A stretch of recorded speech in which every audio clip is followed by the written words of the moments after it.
ആ അയോധ്യയിലെ എത്ര വോട്ടിനാ പരാജയപ്പെട്ടെന്ന് ആലോചിച്ച് നോക്കിയാൽ മതി.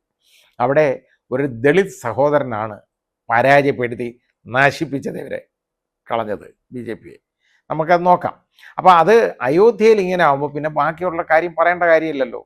ഈ വ്യത്യാസത്തിൻ്റെ കാരണം എന്ന് പറയുന്നത് ഈ ജനവിധി തന്നെയാണ് ഈ വരാൻ കാരണം, ഈ രീതിയിലേക്ക് മാറാൻ കാരണം. എങ്കിലും ഞാൻ അങ്ങനെ ഇരുന്നപ്പോൾ ഞാൻ വിചാരിച്ചു ഈ മുസ്ലിം വിരോധം അത് കളഞ്ഞതായിട്ട് വരും എന്ന് വിചാരിച്ചു.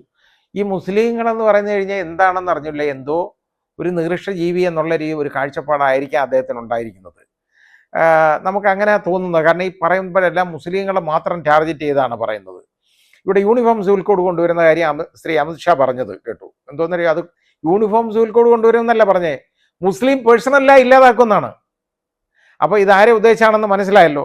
വേറെ ആരെ ഉദ്ദേശിച്ചല്ല, ഇത് എന്നെ മാത്രം ഉദ്ദേശിച്ചാണെന്നില്ല സിനിമയെ പറയുന്ന മാതിരി ഇത് മുസ്ലിങ്ങളെ മാത്രം ഉദ്ദേശിച്ചാണ്, അല്ലാതെ വേറെ ആരെയും ഉദ്ദേശിച്ചല്ല, മാത്രം ഉദ്ദേശിച്ചാണ് എന്ന് പറയുന്ന പോലെ നമുക്ക് മനസ്സിലാക്കാം. അങ്ങനെ ഇരുന്നപ്പോൾ ആ വിരോധം കളഞ്ഞു കാണുമെന്ന് നമ്മളൊന്ന് ധരിച്ചു പോയി. അത് നമ്മുടെ തെറ്റിദ്ധാരണയാണ്. കളഞ്ഞിട്ടില്ല. കാരണം ഇതുവരെ ഉണ്ടായ ബി ജെ പി മന്ത്രിസഭയിലെല്ലാം മുസ്ലിം പ്രാതിനിധ്യം ഒരു പേരിനെങ്കിലും ഉണ്ടായിരുന്നു, തുടക്കത്തിലെങ്കിലും ഉണ്ടായിരുന്നു എന്ന് കാണാം. പക്ഷേ ഇപ്പോൾ പേരിന് പോലും ഒന്നില്ല.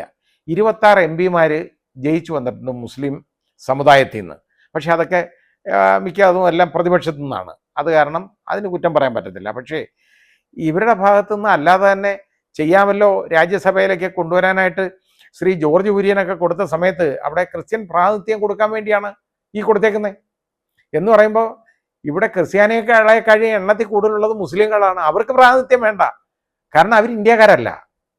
ആ ഒരു കാഴ്ചപ്പാട് ഇപ്പോഴും വെച്ച് പുലർത്തുന്നു എന്നുള്ളതാണ് ഏറ്റവും വികലമായ കാഴ്ചപ്പാട്. അത് വളരെ തെറ്റാണ്. ഇത് തെറ്റായ ഒരു പ്രവണതയാണ്.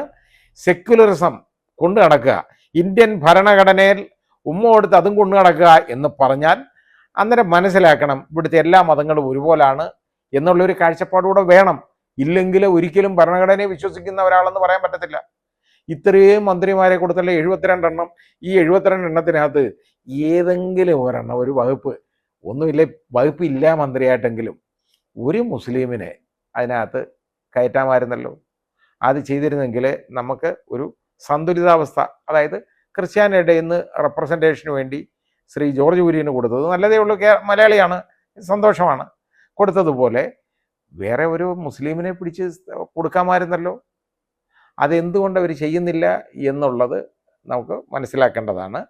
അതെല്ലാം തിരിച്ചടികൾ വരുന്ന കാര്യം തന്നെയാണ് എന്ന് നമ്മളൊന്ന് തിരിച്ചറിയണം. അതാ വേണ്ടത്. വളരെ വളരെ പ്രത്യാഘാതങ്ങൾ ഉണ്ടാക്കുന്ന ചില തീരുമാനങ്ങളാണ് ഉള്ളത്.